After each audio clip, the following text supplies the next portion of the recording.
ओम। तो चलिए दोस्तों शुरू करते हैं आज का टॉपिक। एंड इस वीडियो में हम लोग बात करने वाले हैं, पहले ही मैंने डकार ले लिया है खाना खा के आया हूँ थोड़ा सा, ठीक है। तो इस वीडियो में हम लोग बात करने वाले हैं SKMU दुमका के बारे में। SKMU दुमका, सिद्धू कानू मुर्मू यूनिवर्सिटी दुमका। सिद्धू कानू कौन थे? तो संथाल विद्रोह के नेता थे सिद्धू और कानू मुर्मू। इसके साथ अन्य दो व्यक्ति थे, चांद और भैरव। जान लीजिए, थोड़ा सा अपने यूनिवर्सिटी के बारे में जानना चाहिए। 1855 ईस्वी में हुआ था हमारा संथाल विद्रोह। इसको संथाल होल के नाम से भी जाना जाता है, ठीक है। अंग्रेजों के विरुद्ध यह लड़ाई हुई थी। अब देख लेते हैं। तो इसमें आपको पढ़ना है बीकॉम, ठीक है। फर्स्ट सेमेस्टर में क्या पढ़ना है? IRC पेपर में। तो बीकॉम IRC पेपर, IRC का फुल फॉर्म होता है इंट्रोडक्टरी रेगुलर कोर्स। क्या होता है? इंट्रोडक्टरी रेगुलर कोर्स, ठीक है। अब इसमें जो है आपका एग्ज़ाम कितने मार्क्स का होगा? तो देखिए, इसमें एग्ज़ाम होगा 75 मार्क्स का। कितने मार्क्स का? 75 नंबर का एग्ज़ाम होगा दोस्त। इसमें पास करने के लिए आपको 30 नंबर लाना होगा, ठीक है। 75 में से अगर आप 30 नंबर लेते आते हैं तो आप पास हो जाएंगे। समय 3 घंटा दिया जाएगा। और इसमें आपको पढ़ना है SKMU में मैनेजमेंट प्रिंसिपल एंड एप्लीकेशन, ठीक है। Management principle and application. तो चलिए देखते हैं इसमें आपको किस टाइप से क्वेश्चन आएंगे, कहाँ से क्वेश्चन आएंगे। तो देखिए, पूरा का पूरा इन्होंने आपके 5 यूनिट में बांटा गया है पूरा का पूरा पेपर को। इससे बाहर क्वेश्चन नहीं जाएगा, यानी कि जितने भी क्वेश्चन आएंगे ये 5 यूनिट के अंदर से ही आएंगे। पहला है आपका यूनिट 1 में इंट्रोडक्शन टू मैनेजमेंट, यानी कि प्रबंधन का परिचय। इसमें किस टाइप से क्वेश्चन आएंगे? तो देखिए, इसमें आएगा meaning and importance of management. हो सकता है क्वेश्चन पूछ दे कि what do you mean bye meaning and importance of management, यानी कि प्रबंधन के महत्व और इसकी अर्थ को बताइए, ठीक है, या वर्णन करें।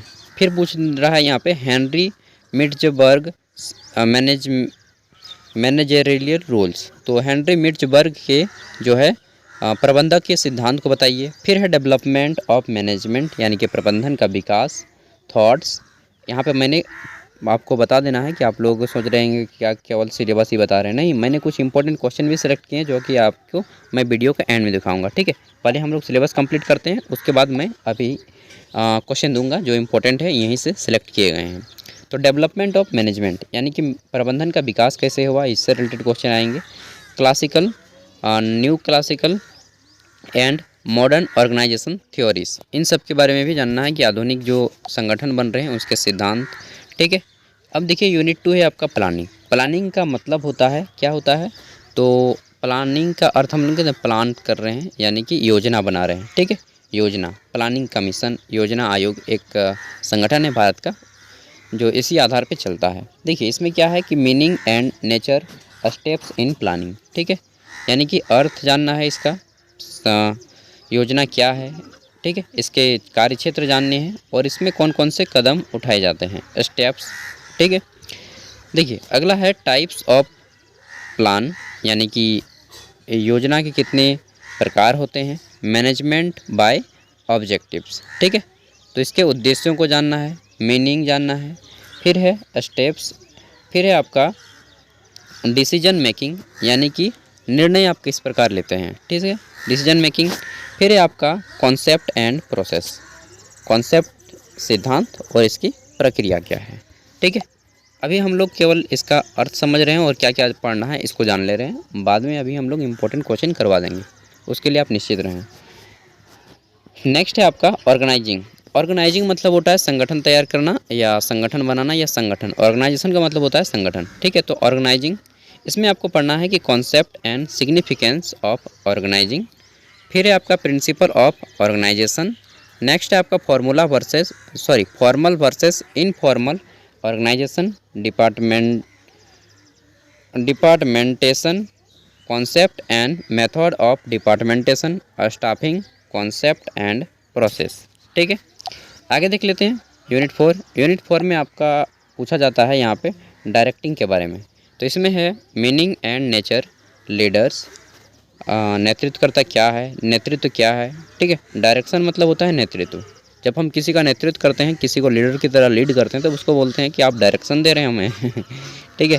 तो ऑर्डर बाय सप्लाई नाम सुने हैं ना, बस वही सेम कंडीशन है। लीडरशिप क्या है, नेतृत्वकर्ता क्या है, मीनिंग इसका जानना है। क्वालिटीज़ कौन कौन सी होती है, कौन कौन से गुण होते हैं। गुड लीडर, एक अच्छे नेतृत्वकर्ता के कौन कौन से गुण होते हैं, ठीक है। लीडरशिप का स्टाइल जानना है। मोटिवेशन जानना है। मोटिवेशन मतलब वो वाला मोटिवेशन नहीं, उद्देश्य, ठीक है। कॉन्सेप्ट जानना है, सिद्धांत, माल्सवेस हायरार्की ऑफ नीड्स, फिर है आपका हर्ट्ज़बर्ग्स टू फैक्टर थ्योरी। तो ये कुछ आपके अर्थशास्त्रियों के नाम हैं, ठीक है, जिनको जानना है। अब यूनिट 5 है अंतिम, इसमें है यहाँ पे आपका कंट्रोलिंग। इसमें 5 लेक्चर हैं कि concept and nature, process, feature of sound, control system, major techniques of controlling, ठीक है। और यहाँ पे ये सारे आपको पढ़ने हैं। नियंत्रण इसका हिंदी हो जाएगा, कंट्रोलिंग का मतलब होता है नियंत्रण, ठीक है। अब देखिए यहाँ पे अगर आप समय ज़्यादा रहता है अगर आपके पास एग्ज़ाम का, तब आप लोग ये सब बुक पढ़ सकते थे, बट आपके पास समय नहीं है। ये सभी बुक्स हैं, ठीक है, सजेशन दिया गया है बुक्स का, लेकिन आपके पास समय नहीं है, तो आप लोग केवल अभी इंपॉर्टेंट क्वेश्चन कर लीजिए और एग्ज़ाम जाइए। और अगर आपके पास गेस्ट पेपर वगैरह है तो पढ़ लीजिएगा। यहाँ पे देखिए हमारा पहला क्वेश्चन बनता है कि मिंटबर्ग की 10 प्रबंधकीय भूमिकाएं क्या हैं, इसको बताना है। नेक्स्ट है हेनरी मिंटबर्ग के अनुसार प्रबंधन कौन है, ठीक है, इसको बताना है। According to Henry Mintzberg who is the क्या बोलेंगे मैनेजर। अगला है प्रबंधन से आप क्या समझते हैं, what do you mean by management, ठीक है। अगला है कि प्रबंधन की प्रकृति और उसके महत्व की व्याख्या करें, describe it's nature and importance. आप लोग इंग्लिश में ट्रांसलेट कर लीजिएगा, जिनको भी इंग्लिश में लिखना हो, ठीक है। अगला है प्रबंधन का अर्थ क्या है, ठीक है, इसकी अवधारणा और विशेषताओं को परिभाषित करें। हो जाएगा कि what do you mean by management, ठीक है, describe it's concept and significance. Next देख लेते हैं।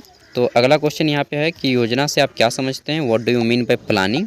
योजना के उद्देश्यों की व्याख्या करें, ठीक है, डिस्क्राइब इट्स ऑब्जेक्टिव्स, ठीक है। आगे देख लेते हैं। तो नेक्स्ट क्वेश्चन है योजना की अवधारणा क्या है, ठीक है, what do you mean by concept of planning, इसका इंग्लिश हो जाएगा। आगे देख लेते हैं। तो अगला क्वेश्चन है कि प्रबंधन से आप क्या समझते हैं, what do you mean by management. प्रबंधन की प्रकृति की विवेचना करें, ठीक है, डिस्क्राइब इट्स नेचर। आगे देख लेते हैं। तो हमारा अगला क्वेश्चन है, अरे यार कितना बड़ा हो जा रहा है, हाँ इतना ही रहिए ना, अच्छा रहेगा। छोटा बड़ा हो जाता है ना तो आपको दिखने में मुझे एडिटिंग में दिक्कत होता है। योजना की प्रकृति और उद्देश्य बताना है, ठीक है, योजना की प्रकृति कैसा होता है और इसका उद्देश्य क्या होता है, अल्टीमेटली इसका मेन रीज़न क्या होता है, क्यों हम लोग योजना तैयार करते हैं। तो सिंपल सी बात है कि संगठन को हम लोग जो है सफलता दिलाना होता है। अगला है संगठन की अवधारणा और उसका महत्व क्या है, ठीक है, इंग्लिश में क्या बोलेंगे कि संगठन की अवधारणा, concept of organisation and its important, ठीक है, राइट बोल सकते हैं शुरू में कि मुझे तो उतना फ्लुएंटली इंग्लिश नहीं आता है, क्योंकि मैं भी शुरू से सरकारी स्कूल से ही पढ़ा हूँ। तो राइट चलिए आप लोग कर लीजिएगा। संगठन की अवधारणा, describe the meaning of concept of organisation and its importance, ठीक है। आगे देख लेते हैं। औपचारिक संगठन एंड अनौपचारिक संगठन क्या है, ठीक है, इसको क्या बोलते हैं, what do you mean by formal and informal organisation. देखिए जब ट्रांसलेट करता हूँ तो इंग्लिश अपने आप होता है, जब नहीं करता हूँ तो फिर नहीं होने लगता है। संगठन की अवधारणा क्या है, what do you mean by concept of organisation, ठीक है, या फिर राइट कॉन्सेप्ट ऑफ ऑर्गेनाइजेशन, जो भी लिखना चाहें, क्वेश्चन सेम है। संगठन का मुख्य उद्देश्य क्या है, ठीक है, what is the main objective of organisation. तो ये हो गया। आगे देख लेते हैं नेक्स्ट क्वेश्चन। ये सभी जो मैं अभी क्वेश्चन दे रहा हूँ इसको सॉल्व कैसे कीजिएगा वो उसको भी मैं अभी बताऊँगा। नेतृत्व का क्या अर्थ है, ठीक है, और नेतृत्व के गुणों का वर्णन करें। इंग्लिश में क्या हो जाएगा कि what do you mean bye direction, ठीक है, और इसके कौन कौन से कैरेक्टरिस्टिक्स हैं इसको बताने हैं। नेक्स्ट है नेतृत्व की प्रकृति क्या है और नेतृत्व का महत्व क्या है, ठीक है, उसको बताना है। इम्पोर्टेंस एंड इसके नेचर बताना है, ठीक है, डायरेक्शन के नेचर। एंड फिर है कि आपका नेतृत्व से आप क्या समझते हैं, what do you mean bye direction. फिर है कि एक अच्छे नेतृत्वकर्ता यानी कि एक गुड लीडरशिप बिल्डिंग के कौन कौन से सिग्निफिकेंस होते हैं इसको बताने हैं, ठीक है। आगे देख लेते हैं। तो यहाँ पे है नेतृत्व क्या है, नेतृत्व के प्रकार और गुण बताइए। सेम क्वेश्चन को बार बार इसी तरह से आ सकता है तो आपको आंसर सेम करना है। अब देखिए यहाँ पर हमारा अंतिम टॉपिक है जो कि यूनिट 5 के अंतर्गत में आता है। इसमें है नियंत्रण की अवधारणा, कंट्रोलिंग, ठीक है। नियंत्रण की अवधारणा क्या है कि what do you mean by controlling, या फिर what is the concept of controlling. फिर है नियंत्रण की क्या विशेषता है, what is the significance of controlling या कंट्रोल। ठीक है, आगे देखते हैं। तो फिर यहाँ पे आता है नियंत्रण प्रणाली क्या है, what do you mean by control system.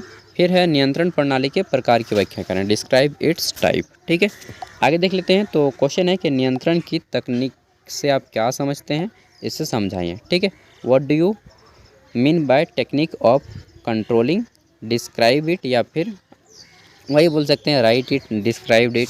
ठीक है, सबका मीनिंग सेम होता है।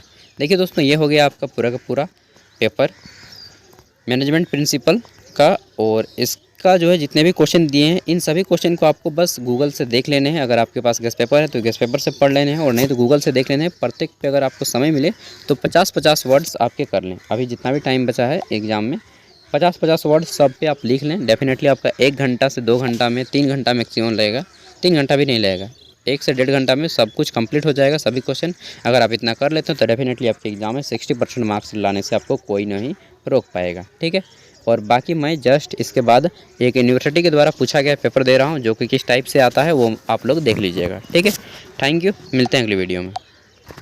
आपको अगर वीडियो पसंद आई हो तो प्लीज़ क्या करना है, सब्सक्राइब करना है और लाइक करना है। इससे ज़्यादा मैं क्या मांगता हूँ। देखिए, मुझे बहुत सारे अभी प्रपोजल आ रहे हैं ईमेल में कि मुझे ये एडवर्टाइजमेंट कर दीजिए। आप लोग क्या राय है कि अगर मैं एडवर्टाइजमेंट करूँ या ना करूँ, आप लोग अपना कमेंट में बताइएगा राय कि आप हमको मतलब ऑफ़र आ रहा है कि 5,000 रुपया ले लीजिए, एक वीडियो बना दीजिए इस टॉपिक पे, और अपना ऑडियंस को बोलिए कि ये सारी चीज़ें करें।